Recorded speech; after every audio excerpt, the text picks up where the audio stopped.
നമസ്കാരം. ഇന്ത്യ പാകിസ്ഥാൻ വെടിനിർത്തലിന് ശേഷം ജമ്മു കാശ്മീരിൽ ദിവസങ്ങളോളം നീണ്ടുനിന്ന തീവ്രമായ സംഘർഷങ്ങൾക്കും ഭീകരാക്രമണങ്ങൾക്കും ശേഷം സംയമനം പാലിക്കാനും സംഘർഷം ഒഴിവാക്കാനും ഇരുഭാഗങ്ങളോടും ചൈന അഭ്യർത്ഥിച്ചിരുന്നു. പാകിസ്ഥാന് പിന്തുണ പ്രഖ്യാപിച്ചും സംഘർഷത്തിൽ മൗനം പാലിച്ചുമായിരുന്നു പാകിസ്ഥാന്റെ പരമ്പരാഗത സഖ്യകക്ഷിയായ ചൈന പ്രധാനമായും പ്രത്യക്ഷപ്പെട്ടിരുന്നത്. വെടിനിർത്തൽ കരാർ ലംഘനത്തിന് പിന്നാലെയും പാകിസ്ഥാന് പിന്തുണയുമായി ചൈന എത്തിയിരുന്നു.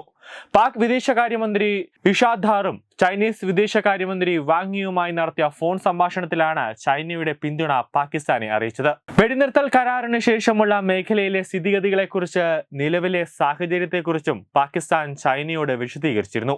പാകിസ്ഥാന്റെ പരമാധികാരം, സ്വാതന്ത്ര്യം എന്നിവ ഉയർത്തിപ്പിടിക്കുന്നതിൽ ചൈന എന്നും ഒപ്പം നിൽക്കുമെന്നായിരുന്നു വാങ് യി ഇഷാദാറിനോട് പറഞ്ഞത്. സംഭാഷണത്തിന് തൊട്ടു പിന്നാലെ പാകിസ്ഥാൻ വിദേശകാര്യ മന്ത്രാലയം ഇത് സ്ഥിരീകരിച്ച പ്രസ്താവനയും പുറത്തിറക്കി. പാകിസ്ഥാന്റെ സമീപനത്തെ ചൈന അംഗീകരിക്കുന്നുവെന്നും വെല്ലുവിളി നിറഞ്ഞ സാഹചര്യത്തിലും ഉത്തരവാദിത്തത്തോടെ പെരുമാറിയ സമീപനത്തെ അഭിനന്ദിക്കുന്നുവെന്നുമാണ് വാങ് യി പറഞ്ഞതായി PTI റിപ്പോർട്ട് ചെയ്തത്. തുർക്കി വിദേശകാര്യമന്ത്രി ഹഹാൻ ഫിയാദുറുമായി ഇഷാദാർ സംസാരിച്ചുവെന്നും റിപ്പോർട്ടുണ്ട്. ചൈനയ്ക്ക് ഇന്ത്യയുമായും പാകിസ്ഥാനുമായും ശക്തമായ സാമ്പത്തിക ബന്ധങ്ങളുണ്ട്.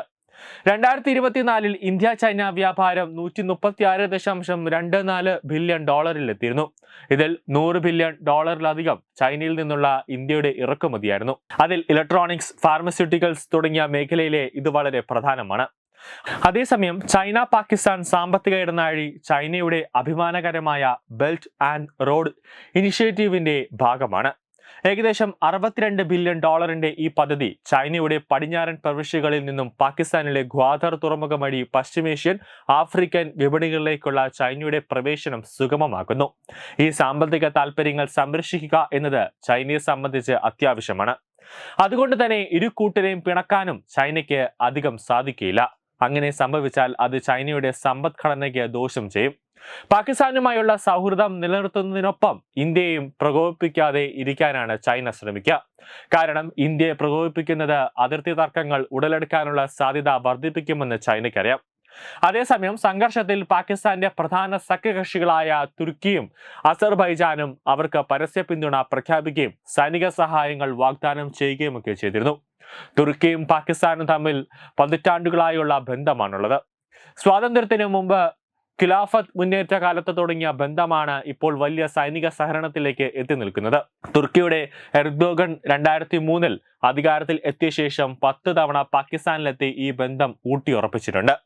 പശ്ചിമേഷ്യയിലെ സൗദി UAE അച്ചുതണ്ടിനെതിരെ ഖത്തറും തുർക്കിയും ഒരുക്കുന്ന സഖ്യത്തിൽ പാകിസ്ഥാനെയും കൂടെ നിർത്താനാണ് തുർക്കിയുടെ ശ്രമമെന്ന് പലരും പറയുന്നുണ്ട്. പാകിസ്ഥാന്റെ രണ്ടാമത്തെ വലിയ ആയുധ ഇടപാട് തുർക്കിയുമായാണ്.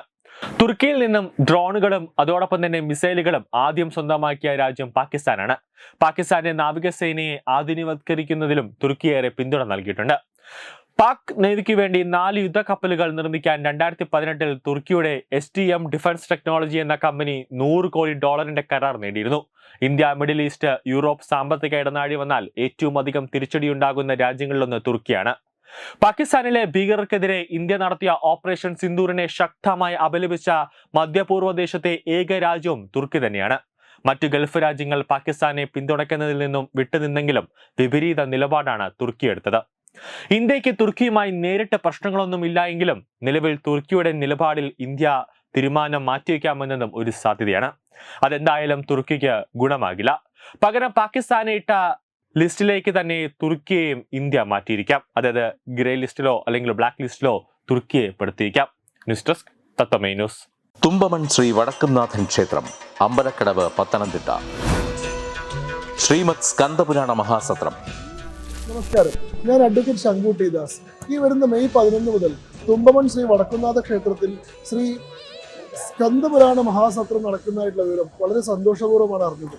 എൻ്റെ അറിവിൽ കേരളത്തിൽ ആദ്യമായിട്ടാണ് സുബ്രഹ്മണ്യ സ്വാമിക്ക് വേണ്ടി ഒരു പുരാണ സത്രം അരങ്ങേറുന്നത്. ആ സത്രത്തിന് എൻ്റെ എല്ലാവിധ ആശംസകളും അറിയിക്കുന്നു.